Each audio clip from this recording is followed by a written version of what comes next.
Provocação histórica.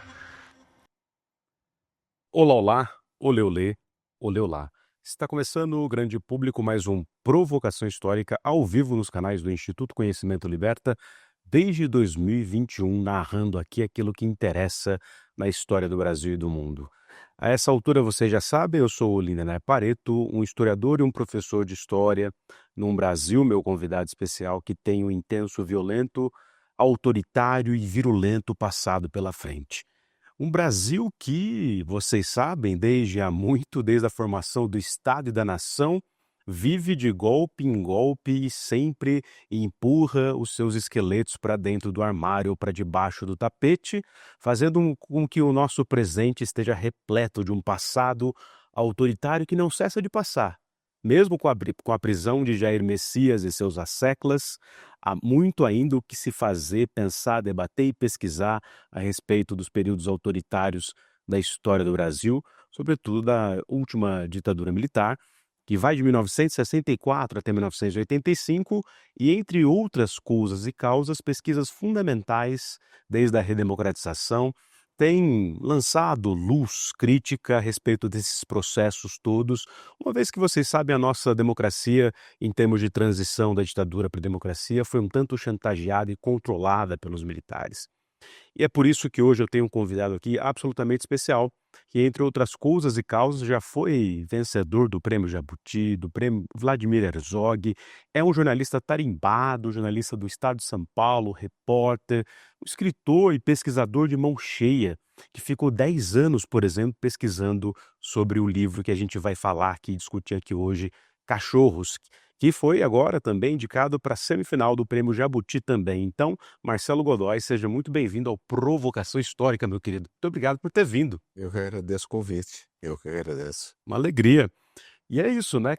Quer dizer, para quem não conhece ou já conhece, vai lembrar, o Marcelo Godoy venceu o Prêmio Jabuti com A Casa da Vovó, que fala sobre o DOI-CODE, né? Sim. E aí foi dali que, nas pesquisas daquele livro, que você já sacou que existia tantas outras coisas ainda para narrar? Eu trabalho no Casa da Vovó, que eu comecei o trabalho de pesquisa em 2004. Vamos dizer assim, um dos subprodutos, você sabe isso como historiador, todo pesquisador acaba criando um acervo, né? Um arquivo, né? Do autor, vamos dizer assim, né? E esse meu arquivo, eu tinha dezenas de horas de gravações, de entrevistas feitas com perpetradores, com agentes que trabalharam nos órgãos de segurança nos anos 60, 70, 80, e também com militantes de diversas organizações, né? Ou seja, existia ali todo vamos dizer assim, um material que permitia que outras leituras e outras pesquisas nascessem dali, desse material, né? Mas, na verdade, aí foi um pouco o acaso que definiu o objeto, vamos dizer assim, desse livro do Cachorros. Praticamente o acaso, eu diria. Talvez você tenha, muito provavelmente você certamente conhece O Homem que Amava os Cachorros do Padura. Né? E, digamos assim, eu me vi numa situação um pouco parecida, de certa forma, fazendo um paralelo, porque logo depois que eu lanço o Casa da Vovó, uma pessoa me procura por uma rede social, me manda uma mensagem, fazendo uma pergunta para mim, por que naquela primeira edição eu não havia publicado o nome completo de 2 informantes dos militares, 2 espiões. E me deixou um e-mail, eu percebi que aquele e-mail provavelmente devia ser e era realmente um e-mail com uma identidade falsa. Né? Eu vi aquilo e pensei assim, vou responder. Eu respondi para a pessoa por e-mail. Que não, né? Vamos Eu respondi do ponto de vista, vamos dizer assim, do porquê daquela opção, dizendo, olha, aqui o mais importante era contar como as coisas se passaram, né, sem necessariamente individualizar quem fez o quê, etc. Isso é um papel mais do Ministério Público, menos do pesquisador, do historiador, que está mais pensa em observar processos e que esses casos são histórias exemplares, que a gente conta como forma para ilustrar aquilo ou seja, o funcionamento da estrutura, né, do ICOD, no caso. O sujeito me responde assim: fulano de tal, terceiro exército da LN, fez, dando a identidade completa, que eu não tinha falado. Terceiro exército da LN, treinou em Cuba, voltou para o Brasil não sei quando, fez isso. Beltrano, né, o agente Vinícius, Severino Teodoro de Mello, militante do Comitê Central do Partido Comunista Brasileiro, integrante do Comitê Central, foi do secretariado, isso, aquilo, e eu fui o último controlador dele. Opa! Ele falou assim: como assim, o último controlador dele? Né? A partir daquele momento eu sabia que se tratava de alguém que estava dizendo que era um militar, né? E que havia controlado espiões ou informantes, delatores, traidores, dependendo de como a gente quiser chamá-los. Eu comecei, então, uma correspondência com uma pessoa que eu não sabia quem era. Imagina para você é historiador, imagina alguém você falar isso, o que é os padrões da história oral e os padrões do jornalismo. Né? Como é que você transforma esse tipo de informação em conhecimento? Né? Se você, ou seja, você está tentando fazer falar quem muitas vezes não quer falar. E é o contrário do princípio da história oral. É quase uma história mais psicanalítica, né? Até mesmo para verificação daquilo, né? E para aquilo ser possível, ou seja, você ter método que outro pesquisador veja, consiga chegar ao mesmo resultado, etc. Tudo mais. Aí eu comecei a me corresponder com essa pessoa, que eu não sabia quem era, mas que respondia a todas as minhas perguntas. E contava coisas e jogava migalhas, vamos dizer assim, como se fosse o João e a Maria na floresta, sabe? As migalhas para você ir traçando o seu caminho. E aquilo ia. Então, de repente, ele me conta da missão que ele esteve no Chile, logo depois do golpe, em 11 de setembro de 73. Eu tinha um grande amigo meu, um colega de jornal, que não estava mais no jornal, estava fazendo o seu mestrado, doutorado nos Estados Unidos, que era o Roberto Simon, que estava justamente pesquisando sobre o apoio do Brasil ao golpe no Chile. Converso com o Simon vira para mim e fala o seguinte: pergunta para ele em que hotel que eles ficaram e quem é que levava eles para o Estádio Nacional. O Simon tinha conversado com um motorista da Embaixada Brasileira. E que tinha contado essa história para ele, mas, ou seja, dos militares que tinham ido lá, porque ele era o cara que levava os caras até o Estádio Nacional, etc. Bom, o sujeito com que eu estava me correspondendo falou o hotel correto, falou quem era o motorista, ou seja, deu todos os detalhes que batiam com tudo aquilo que o Simão tinha, por exemplo, obtido na pesquisa dele. Impressionante. Aí você começa a ver que, apesar de ser alguém que não estava se identificando, era alguém cujas informações eram confirmadas com um alto grau de fidedignidade por outras fontes, por documentos, por outros agentes que eu tinha acesso e que eu conseguia entrevistá-los, por pessoas que foram presas, que estiveram presas, por exemplo, no Estádio Nacional, né?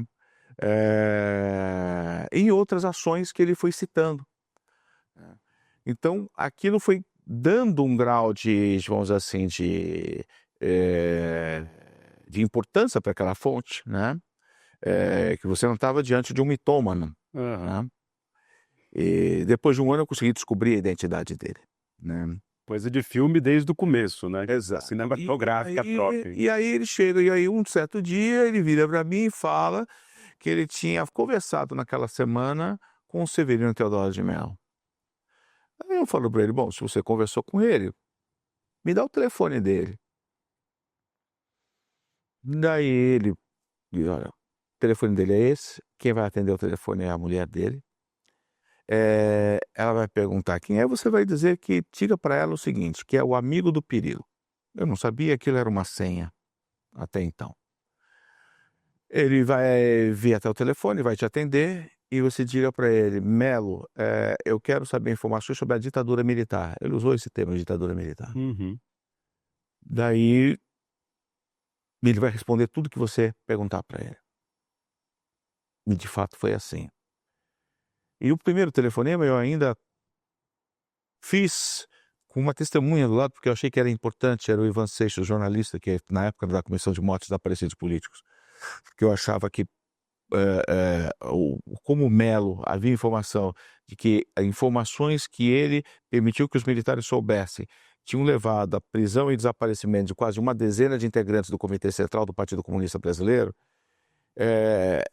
mesmo que fosse naquelas condições ditadas pelo agente, era importante que eu fizesse esse contato e que eu conversasse com eles, porque existia a possibilidade de ele ter acesso a informações que levassem a essas pessoas, ao paradeiro dessas pessoas, né?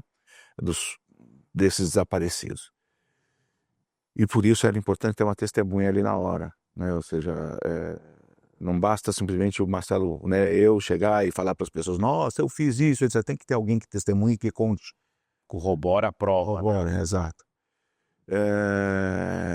Bom, o Melo fez exatamente aquilo que o controlador dele mandou ele fazer. Tá? Ele respondeu todas as perguntas que eu fiz, né? E contou e fez um relato detalhado de toda a atuação dele, né? Mas com a chave, documentos, e com a chave, vamos dizer assim, para como encontrar outros documentos, inclusive para pesquisar em arquivos públicos, porque, você imagina, o Arquivo Nacional tem milhões de documentos da época, né? O SNI, o Centro de Informações do Exército, de outros centros, etc.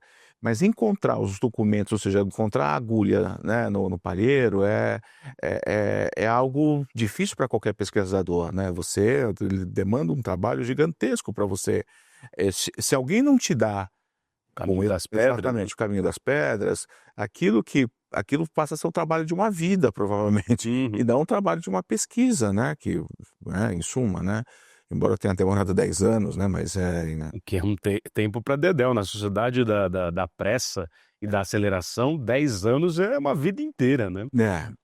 Mas com as informações que esses militares, e principalmente o Antônio Pinto, que é esse agente, que era um agente da aeronáutica, me forneceu, as coisas ficaram muito mais fáceis, porque ele dizia, olha, tá no nome de fulano, você vai atrás de tal coisa assim, você vai encontrar dessa forma, ou seja, ele conhecia o arquivo.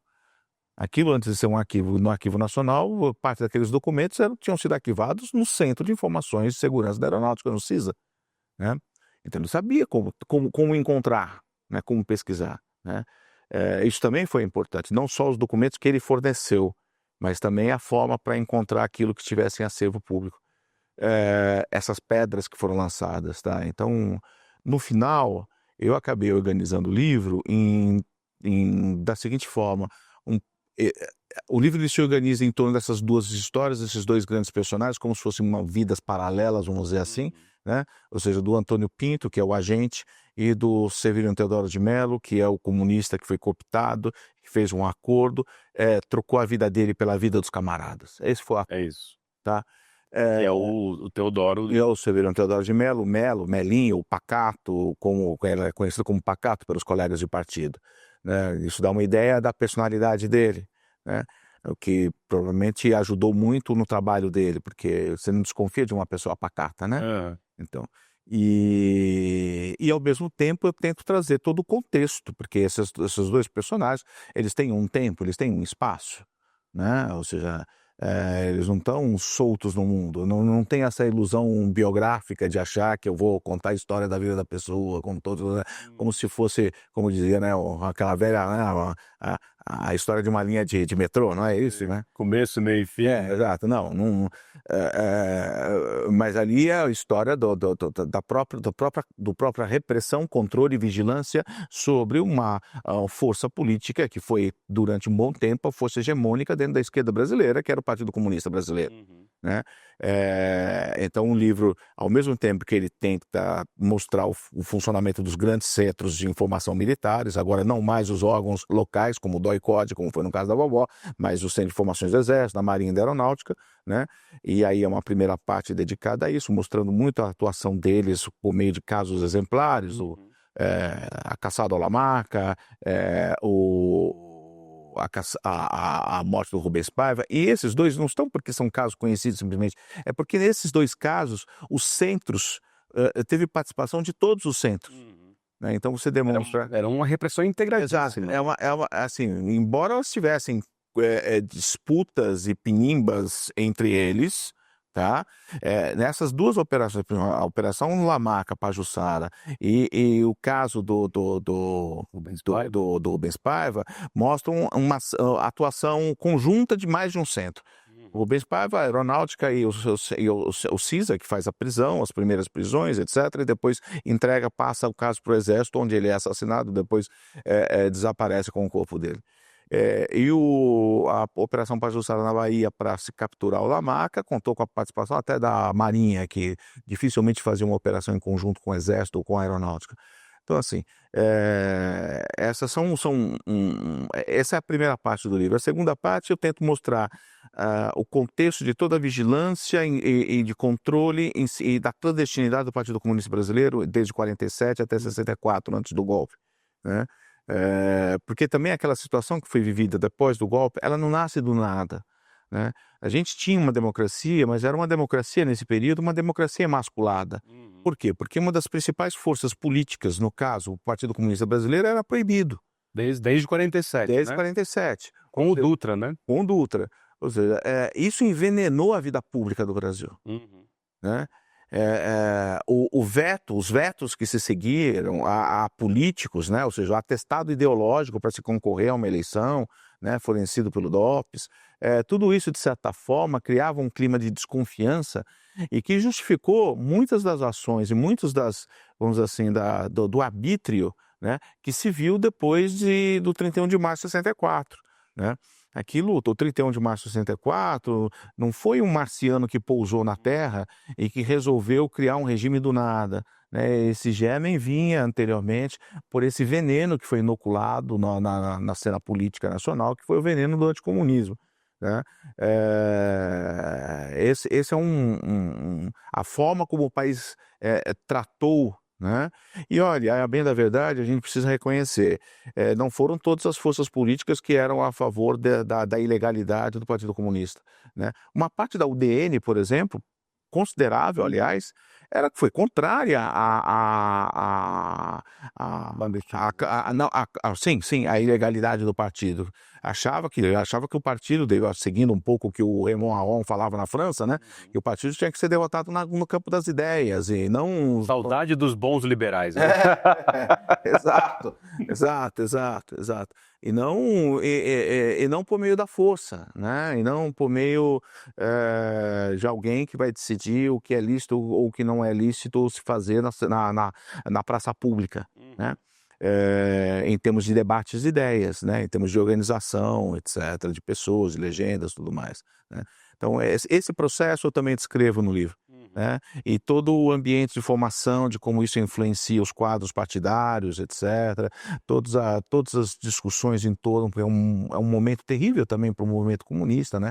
É o momento da morte do Stalin, é o momento do 20º Congresso do Partido Comunista Soviético, com tudo aquilo que causou dentro do Partido Brasileiro, né? Então, eu tenho de alguma forma recuperar um pouco essa memória dos embates, que é também uma memória que se perdeu um pouco, né?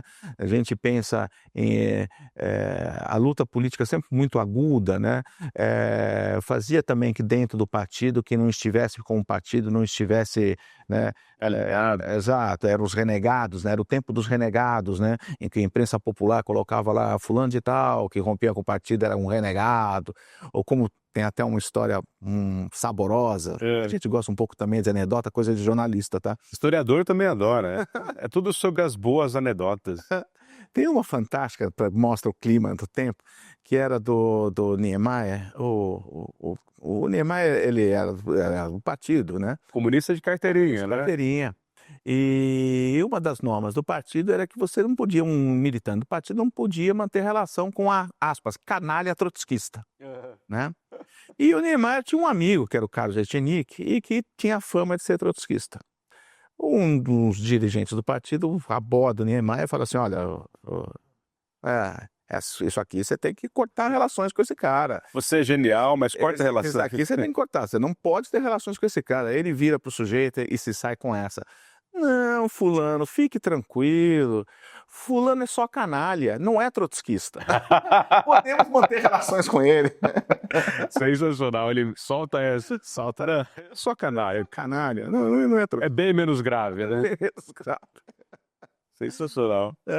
Então, assim, e a parte final é justamente a parte onde esses dois personagens do livro se encontram. O Vinícius, O agente, que é o traidor, o espião, né? E o Antônio Pinto, que é o seu controlador, né? Então, após o golpe, como é que o regime militar controla o Partido Comunista, tenta controlar, mais do que controlar, ele muda de estratégia, porque a estratégia do controle da vigilância era uma estratégia policial-judiciária, né? Que vem ali da Lei de Segurança Nacional, prende o sujeito, coloca na cadeia, etc. O que os militares, ou pelo menos os órgãos de segurança militares, procuram fazer a partir do final dos anos 60, é a execução de uma doutrina militar, que é a doutrina da Guerra Revolucionária, a doutrina de origem francesa, né? Onde o que se busca é a neutralização do inimigo, ou seja, a perspectiva deixa de ser policial-judicial e passa a ser militar, né?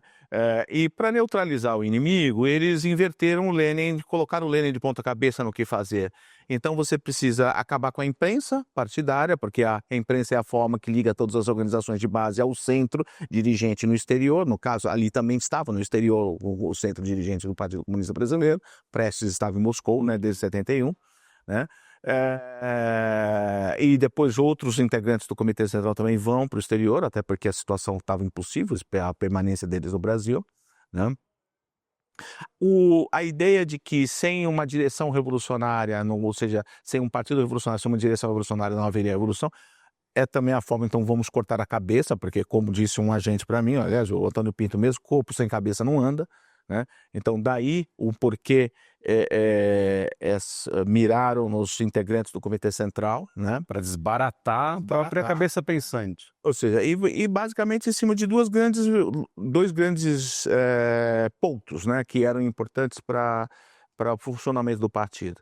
A imprensa, além da direção, né? Mas fundamentalmente imprensa e finanças. Né? Ou seja, a ideia de sufocar o partido, né, e neutralizá-lo como inimigo. Por quê?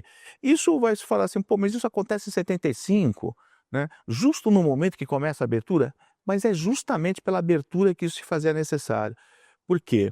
Embora possa parecer um contrassenso, né, na verdade, o que se busca, e até pelo fato do partido não ter pego em armas, não ter ido para a luta armada, como outras organizações foram, né, de oposição ao regime, né? Ou seja, o partido sempre defendeu uma tática que era da Frente Democrática para a oposição ao governo militar, né? Para derrotar a ditadura e não derrubar a ditadura, né?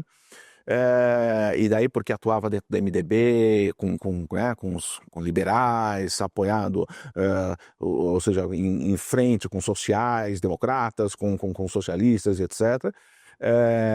E até com opositores conservadores, mas que eram contra a ditadura. Por que era importante para a ditadura naquele momento, justo na hora da abertura? Porque a ditadura não podia correr o risco, do momento em que ela entregaria o poder aos civis, né, do Partido Comunista Brasileiro voltar a ser um ator importante na vida política nacional.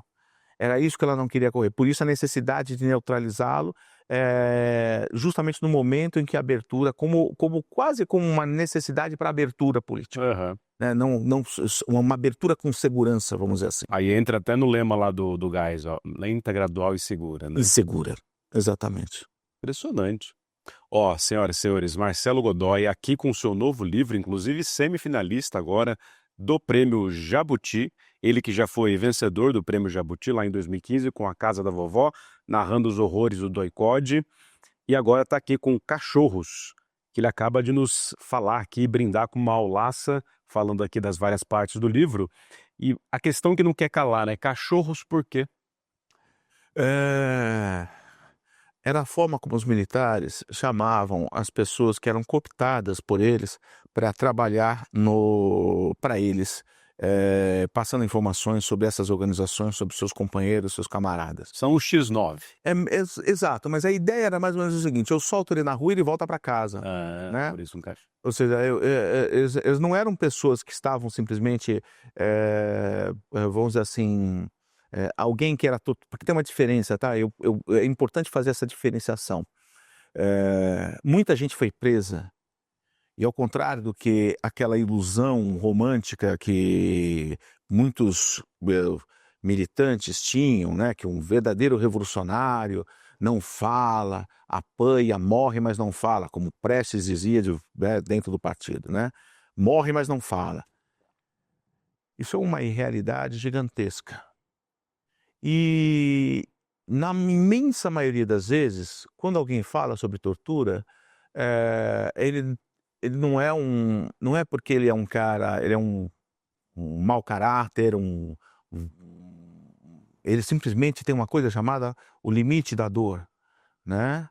E que você, ou seja, transferir para quem está sendo submetido à tortura a responsabilidade pelo aquilo que ele disse, é você isentar o torturador do que ele fez.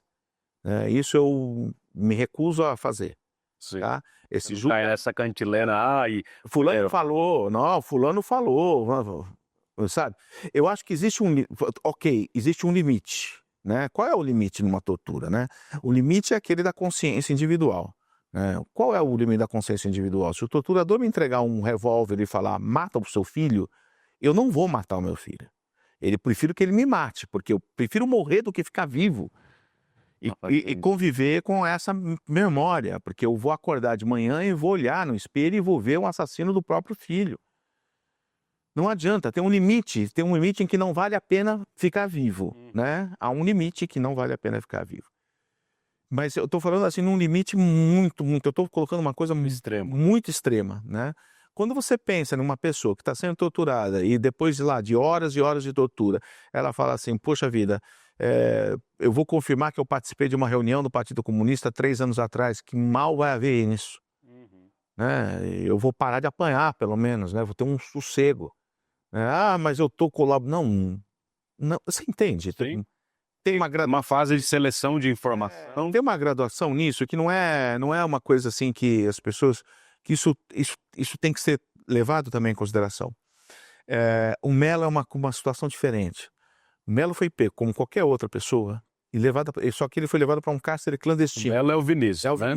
Nosso grande público, a gente era um cara do Partido Comunista Brasileiro. Ele era do Comitê Central do partido, ele era uma pessoa que tinha acesso a parte de passaportes, a parte de trabalho de entrada e saída do país, ou seja, setores importantes.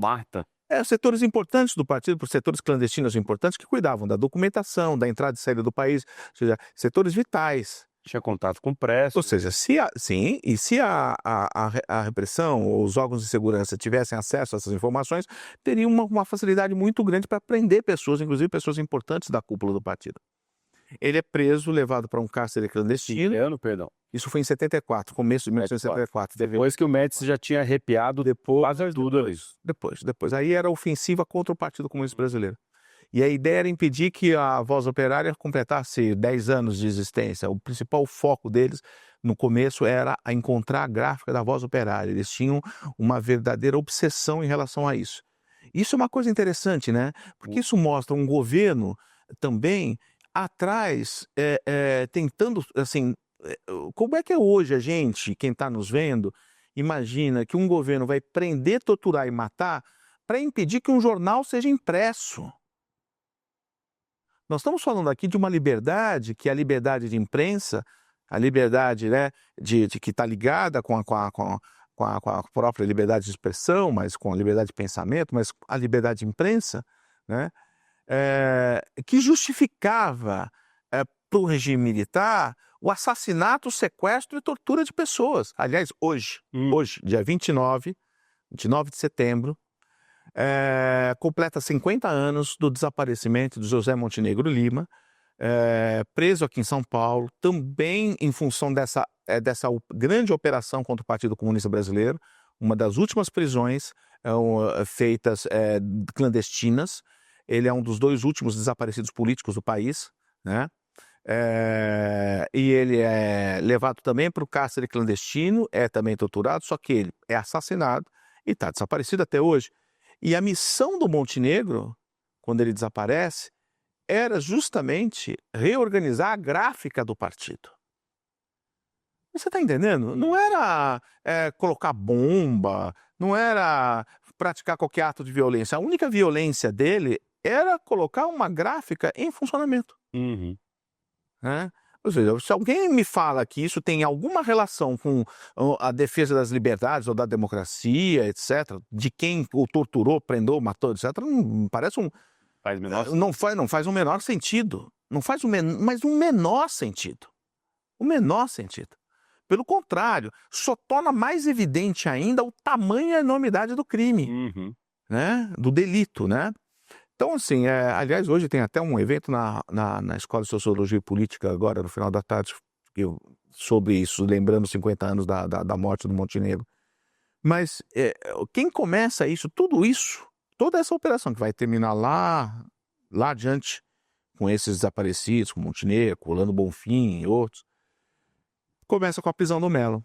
O Melo é levado para um cárcere clandestino, ali ele é torturado, Em com São Paulo. várias outras, sim, com centenas, né, eu digo até milhares de pessoas foram durante o regime. E foi colocado para ele a seguinte opção: ou você colabora com a gente, ou você morre. Você vai me dizer, poxa vida, quem está nos assistindo provavelmente vai dizer, eu na situação dele também provavelmente iria falar, eu quero viver. Eu compreendo. Até aí eu compreendo. Uhum. Porque você pode chegar para a pessoa e falar, tá bom, eu concordo, mas você pode estar mentindo, né? Vou dar um exemplo. Inês Etienne Romeu, militante da VPR, dirigente da VPR, Vanguarda Popular Revolucionária, foi presa e levada para um cárcere clandestino conhecido como Casa da Morte. É a única pessoa que sobreviveu a esse cárcere, em Petrópolis, no Rio de Janeiro. Uhum. Ela também foi posta diante da mesma opção, ou colabora ou morre. Ela viu várias pessoas ficarem presas lá e serem assassinadas. Colegas, companheiros. Ela fez o acordo. Posta em liberdade, ela vai para a casa dos pais, conta o que aconteceu e procura um advogado e se apresenta para ser presa oficialmente pelo Exército, não mais clandestinamente, com advogado, com tudo, comunicando à justiça, etc. E diz, se acontecer qualquer coisa comigo, a culpa é daquelas pessoas que me mantiveram num cárcere clandestino durante 6 meses, me torturando, fazendo isso, etc. Entendeu? Ou seja, mesmo sendo ameaçada, que se você falar, você vai morrer, mesmo ela tomou uma decisão que era a seguinte, eu preservo a minha vida, Vou falar sim. mas não vou entregar a vida dos meus companheiros. O Melo foi posto em liberdade, assim como Inês Etienne Romeu. E o que o Melo faz? Entende que quando ele é posto em liberdade, aí é o cachorro, Uhum. ele recupera a vontade dele. Ele podia chegar no primeiro encontro que ele fosse manter com algum camarada e falasse assim, olha, eu estou sendo seguido, eu fui preso, eu fui forçado a isso, avisa o partido, ninguém mais mantenha contatos comigo. Eu fiz isso porque eles ameaçaram, eu estou contando porque estão ameaçando matar minha mulher, meu filho, me matar, etc. A necessidade, né? Mas ele não fez isso. Ficou pianinho. Ele foi levando os militares em cada encontro que ele tinha, de tal forma que os militares conseguiram, por meio disso, mapear todo o partido, porque ele encontrava com a cúpula. Ele era um cara da cúpula. Então era o Comitê Regional de São Paulo, daí ele vai para o Rio de Janeiro, ele se encontra com o Comitê no Rio, depois ele vai para o Rio Grande do Sul, se encontra com o Comitê no Rio Grande do Sul, ele se encontra com gente da área de finanças, ele se encontra com gente do chamado trabalho especial, que era esse trabalho de fronteiras, documentos, documentação, etc. Ou seja, e essas pessoas vão sendo, os militares não prendem você se encontrou comigo, eles não te prendem no dia seguinte. Eles deixam você, eles ficam vigiando você 1 mês, 2 meses. Eles vão mapeando também as suas relações. Então, imagina, olha como isso vai crescendo exponencialmente. Tantos arquivos. Né? Vai crescendo exponencialmente. Você vai mapeando as diversas organizações de base. Por onde o Melo passou, ele deixou um rastro de destruição e morte. E morte. E durante meses as informações que tiveram como origem lá atrás o Melo permitiram que os militares neutralizassem de fato o partido, a direção do Partido Comunista no Brasil. Né? É a ação direta dele. A ação direta dele. Não há a menor dúvida. É evidente que os militares não chegavam para ele depois e falavam: olha, Melo, muito obrigado, aquela informação sua, a gente seguiu fulano, beltrano, ciclano, prendemos o Joãozinho e matamos o Joãozinho. Falavam nada. Eles não davam esse, vamos dizer assim, esse retorno para o Melo, né? Mas, né, o Melo tinha consciência disso. O Melo tinha consciência disso. O Melo, em 76, em 75, ele sai do Brasil, escoltado pelos militares, até o Rio Grande do Sul. Dali ele vai até Buenos Aires, se encontra com o partido tinha um esquema em Buenos Aires para essas viagens, entrada e saída do Brasil, etc. Era um ponto de, vamos dizer assim, quase como, não seria um entreposto, mas como é que a gente poderia dizer? Um ponto de apoio, né? Lá ficava o Armando Ziller, que era um dirigente partidário, que fazia isso, providenciava documentos, passagem aérea, não sei o que lá, para quem fosse para a Europa, voltasse da Europa para cá, fosse entrar no Brasil e tudo mais. O Melo fica 50 dias lá, acompanhado por militares brasileiros, mapeando tudo isso lá, né? De lá, ele vai para Moscou. De Moscou, ele fica buscando informação para os militares, e aí ele passa a ser secretarial Prestes. Ele é o cara que que cuida das relações do partido com a KGB. Ele pega a documentação que as pessoas, com documento falso, que as pessoas iam usar em viagens pelo mundo, dirigentes partidários, né, em missões do partido, né, e ele tem acesso a isso. Eles chegam em 76, o último dirigente importante do partido que sai do Brasil é o Giocondo Dias. Estava escondido, depois foi ser secretário-geral do partido, substituindo Prestes. Ele foi resgatado aqui com a ajuda do Partido Comunista Argentino. Um casal argentino veio e ajudou a fazer esse transporte dele para lá. Quem informa os militares brasileiros que o Giocondo Dias tinha sido resgatado foi o Melo. O Melo sai de Moscou, um dia em Paris, ele pega o telefone, ele liga para cá, fala com o Hélio Pimentel da Silveira, que era o doutor Ney, o capitão do Exército, que o controlava então, antes do Antônio Pinto. Uhum. E conta para ele que o vice-presidente da firma chegou aqui em Paris, né? E ele conta e dá os detalhes. O que acontece na sequência disso? Os militares brasileiros tinham contato com os militares argentinos.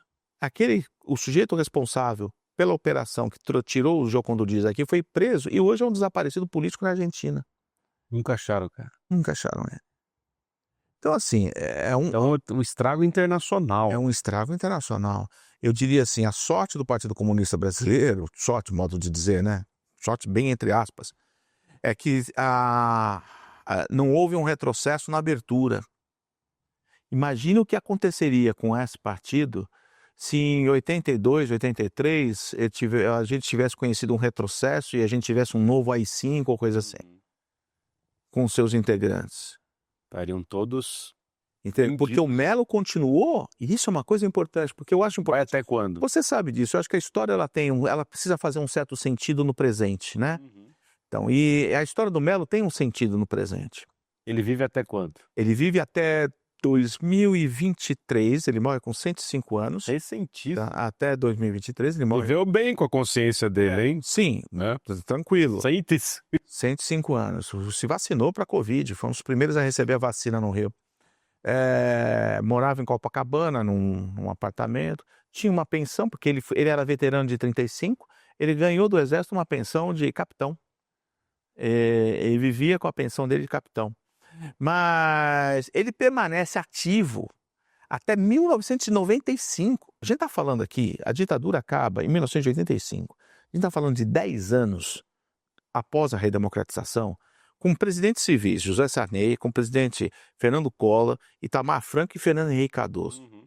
Esses 4 presidentes civis estiveram no poder, sendo que um órgão de informação militar mantinha um espião dentro de um partido político, na época legalizado, o PCB no primeiro momento e depois o PPS, que nem comunista mais era, né? Pagava esse informante com dinheiro público, verba, sigilosa, mas verba, né? Dinheiro público, sem que nenhum presidente civil da época tivesse conhecimento disso. E aí a gente vai falar, bom, de que forma o poder militar se subordina ao poder civil? Qual é o controle civil objetivo que existe nesse país? A quem eles prestam contas? Daí a gente vai chegar no presente e vamos falar, e a BIM paralela? É uma continuidade implacável. E aí a gente vai falar assim, bom, essas pessoas que tentaram, por exemplo, o golpe em 8 de janeiro de 2023, qual a continuidade desse processo? O que eu quero mostrar é que esta forma de fazer política, né, que envenenou a nossa república durante muito tempo, por meio do anticomunismo, que levava à proscrição de uma força política e dizia que uma força política não pode participar da praça pública, estava no centro da ideia daquelas pessoas que fizeram o 8 de janeiro. Então essa história do Melo não é uma história de um passado, como você disse aqui, né, apresentando aqui a entrevista, né, o nosso passado. Que não cessa de passar. Né? Ele conversa com o presente. Ou seja, você quando surge o euro, quando surge essa fase da União Europeia, o Legoff escreve um livro sobre o conceito de Europa, né? O surgimento do conceito de Europa. Ele vai buscar lá atrás a origem desse conceito de Europa, né? Para tentar mostrar de que forma a história pode conversar com o presente. Aliás, ele começa falando isso no livro dele. Grande Legoff, medievalista francês. Então, eu acho que a gente fazer embora seja quase com o tempo presente, o tempo presente, né? Mas buscar isso, né? E mostrar como isso conversa com o presente e de que forma essa história pode fazer sentido para as pessoas, é também um papel de um pesquisador nessa hora. Completamente. E a gente entender que os órgãos de segurança, né, os órgãos de inteligência, eles precisam ser, hoje em dia, regulamentados. Eles precisam prestar contas e as condutas dessas pessoas precisam ser bem determinadas para que freios e contrapesos, para que os desvios possam ser punidos, inclusive. Para que alguém que faça isso use verba pública. Qual é o papel de um órgão de inteligência militar? É espionar um partido político no país? Não, não é. Se algum integrante de um partido político estiver cometendo um crime, isso é um problema da Polícia Federal. Não é um problema do órgão de inteligência militar. O órgão de inteligência militar ele tem que se colocar, ele tem que se verificar. Mas você está pensando no conceito de guerra hoje, é tão diferente, tá. Não.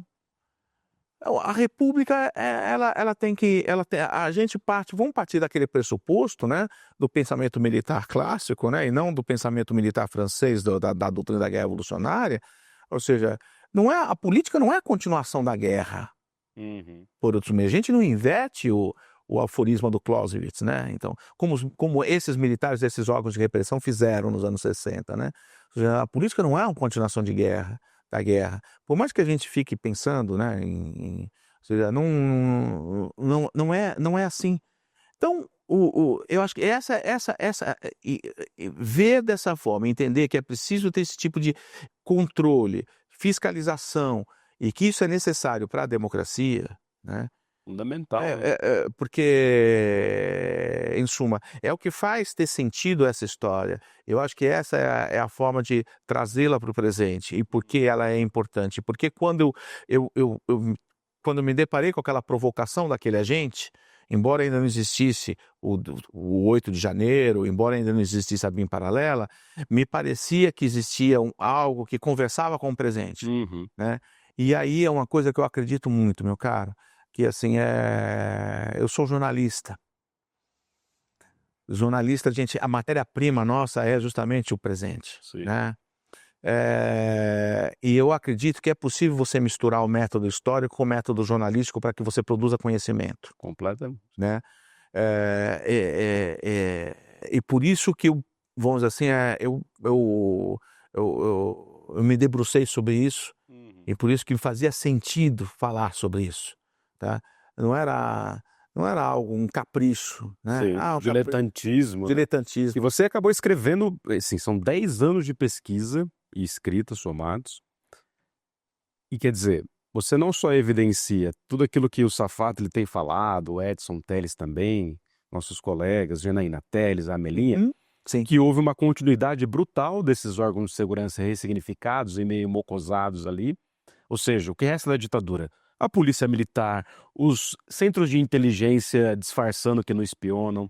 Mas, ao mesmo tempo, você escreve nesses últimos 10 anos exatamente no momento de um novo golpe, né? Golpe que tem seus processos um tanto diferentes daqueles anteriores, mas que são um golpe, né? No fim das contas, a condenação do Bolsonaro não é só fazer esse exercício com você aqui agora, de tempo presente, de historiador para jornalista, mas também jornalista e historiador.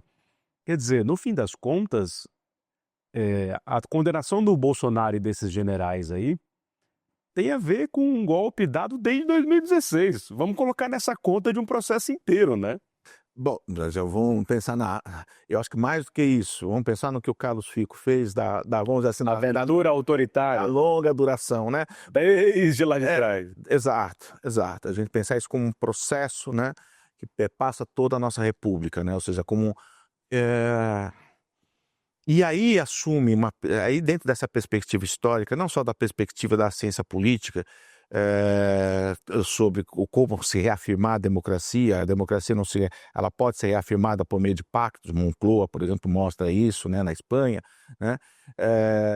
Mas o que se quer, por exemplo, quando se discute uma suposta anistia hoje em dia, ela é distorcer o nome da anistia e a finalidade da anistia. Total. A gente não tem aqui duas forças políticas distintas, onde todos de alguma forma abrem mão de alguma coisa, né, em prol da pacificação. O que se quer aqui é impunidade, é coisa diferente. Isso é fundamental, isso ninguém fala direito. Isso não pacifica, pelo contrário.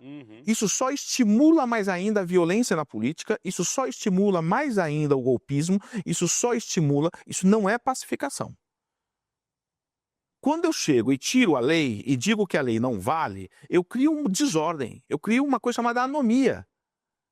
E se o Estado acrescenta anomia acrescenta desordem à bagunça, né? Ou seja, sendo leniente, não cumprindo a lei, etc., a gente está criando um ambiente em que as leis não vão ser cumpridas. Então, para que eu vou respeitar o Código Eleitoral? Para que eu vou respeitar a democracia? Para que eu vou respeitar as liberdades? Né? Os três poderes. Para que eu vou respeitar tudo aquilo que trouxe e que é reafirmado pelos ideais republicanos, né? Se aquilo é para inglês ver, se eu posso fazer a bagunça que for, né? Que no outro dia eu dou um jeitinho de não ser punido, né? A questão não isso não se trata de vingança, as pessoas estão ou de direita ou de esquerda neste caso, tá? Por incrível que pareça, a nossa direita está pregando a desordem, ou setores da nossa direita, para não generalizar. Pois é, né? O que eles fizeram no 8 de janeiro, muita gente da esquerda mais, vamos dizer, mais radical, queria ter feito na história do Brasil, né? Que é bagunçar o coreto do autoritarismo do Estado brasileiro, né? Então, estão pregando, é uma coisa interessante, que eu fico imaginando a coerência que existe num discurso que se notabiliza do passar dos anos, sempre por uma ideia de lei e ordem, mas que quando vê os seus integrantes fazendo bagunça e desordem, não quer a lei e a ordem. Então, que coerência é essa? Né? Ou seja, não sabe, vamos inverter a moeda, vamos olhar pelo lado da lei e a ordem, né? Independentemente de que lado da política alguém esteja, né? Se ela defende um governo de esquerda, de centro-esquerda, de direita, de centro-direita, mas eu acho que as forças políticas, todas elas, sejam elas quais forem, elas têm de estar e reconhecer os valores da democracia. A democracia como um valor universal, como dizia o velho Rico Berlinguer, né? Ou seja, vamos colocar as coisas nesse ponto, né? Quando a gente coloca as coisas nesse ponto, eu vou lembrar do Tito Livio, né? Ou seja, o pior crime que se pode cometer numa república, no caso da República Romana, é a aspiração à tirania. Ao cesarismo, né? A aspiração à tirania é o pior crime que se pode cometer em uma república. Porque é um crime contra todas as liberdades. Porque tem algumas pessoas que defendem apenas a liberdade de empreender e acham que só essa conta. Eu acho que eu quando falo em liberdade, eu falo em liberdades, Sim. né? Lá Ou seja, então, as pessoas que acham que, né, que viviam defendendo que movimentos sociais deveriam ser colocados na ilegalidade, que determinadas correntes partidárias, partidos políticos tinham que ser declarados ilegais, etc., não são pessoas que defendem as liberdades, né? São pessoas autoritárias. Sim. Né? E quem se coloca como uma pessoa autoritária se coloca fora vamos dizer assim, daquilo que é um ideal republicano. Ou seja, ele está fora, ele está do outro lado da alfândega. Os italianos têm uma figura que é sdoganare, né? Eles falam que é passar da alfândega, né, determinada força política, né? Então você não esdogana, você não passa pela alfândega da respeitabilidade, né? Um sujeito autoritário, um extremista, por exemplo, um fascista, por exemplo, né? Eu sei que isso virou xingamento, que não faz muito sentido. Está esvaziado, né? Está esvaziado, mas não é nesse sentido. Eu estou falando assim, quando a gente fala isso, eu vou levar isso para a política francesa. É por isso que, até agora, pelo menos, a imensa maioria da direita, de origem gaullista ou de origem liberal na França, sempre se recusou a fazer qualquer tipo de aliança com o Front National, a força originariamente dirigida pelo Jean-Marie Le Pen, porque não se faz aliança com Vichy. O Macron está nesse time. Exato. O De Gaulle jamais fez aliança com Vichy. Entende? Sabe que tem assim, ele não está do lado da respeitabilidade da política. Ele não está. Eu não vou proibi-lo. Ele tem o seu partido político, ok, né? Mas eu não me alio com essa pessoa, né? Então, é isso que eu acho que é essa ideia, né, das forças democráticas, a direita, a esquerda, o centro, etc., em que você deve isolar politicamente, como acontece na Alemanha, né, como a Angela Merkel fez, né, mandou o partido dela dissolver uma aliança regional com a AfD, porque não se faz aliança com essas pessoas. Os nazistas. Não se faz aliança com essas pessoas. É simples assim, né? Eu acho que, entende, autoritários, né, são, eles estão fora, né, desse jogo. Eu acho que essa é uma lição aqui. Total. Né? Ou seja, a lição evidentemente que quando eu comecei o livro, eu não encomendei para ninguém que uma determinada força política tentasse dar um golpe em 2023, ou que montasse um esquema num ABIN paralela, vigiando parlamentares. Eu fico imaginando o seguinte, senhores, a gente perdeu a sensibilidade? As pessoas perderam a sensibilidade? Me lembro o Apollinaire tem um poema dele, nos Caligrames, que ele vai para a guerra, na Primeira Guerra, né? Ele vai para a artilharia francesa, e daí ele faz um poema que é em que ele descreve o campo de batalha. Ele vai descrevendo isso com metáforas belíssimas, onde ele fala da luz da lua, do luar, do campo, disso, e como isso se transforma em uma paisagem. Uma paisagem é aquela coisa que você acorda de manhã e abre a janela e você vê vamos dizer, se você mora ali na Serra da Cantareira, você vê aquelas árvores, a vegetação, você vê tudo aquilo como algo do seu cotidiano, né? Como algo que está, algo com o qual você se acostuma, né? Mas é o terror da guerra, né? São árvores de corpos despedaçados, em suma, né? Não são folhas e flores, né? Mas as pessoas se acostumam. A gente perdeu essa sensibilidade e acha normal que uma força política use uma agência de inteligência para vigiar 20 e tantos parlamentares, deputados e uma meia dúzia de senadores. E ninguém vai para a cadeia por causa disso. Nos Estados Unidos, o Nixon teve de renunciar por conta do Watergate. Por causa disso. Então, como é que a gente está falando de uma democracia? Como é que você pode desviar um serviço secreto para usar para fins político-partidários? Inacreditável. Sabe, dessa forma. Mostrando que a ditadura, no fim das contas, essa história do Bolsonaro, pelo menos olhada agora, né, depois de tudo que aconteceu, aí é fácil dizer, mas finalmente a gente conseguiu derrotar uma parte da Qual é história. a desculpa que Uma se dá pra parte isso? da história da Me ditadura. diga, alguém que, por exemplo, apoie do governo passado, independentemente, eu acho que, vamos dizer, uma pessoa com propósito, honestidade de propósitos, né? E que apoia uma determinada força política que faz isso. Eu prefiro não fulanizar, porque senão fica, sabe, muito... Sabe qual é o problema? Senão fica aquela coisa assim, você é a favor desse, você é contra aquele, não se trata disso. Vamos pensar, vamos pensar no fato só. A gente conta a história e você coloca o nome que você quiser no personagem. Se você quiser, você coloca Bolsonaro, se você quiser, você coloca Lula, coloca Marcelo Godoy, coloca, sei lá, quem você quiser, você coloca ali naquele personagem. Agora imagina eu, presidente da República, eu monto uma agência, na agência de inteligência brasileira, eu faço ela espionar parlamentares do Congresso, ilegalmente, senadores, deputados, etc.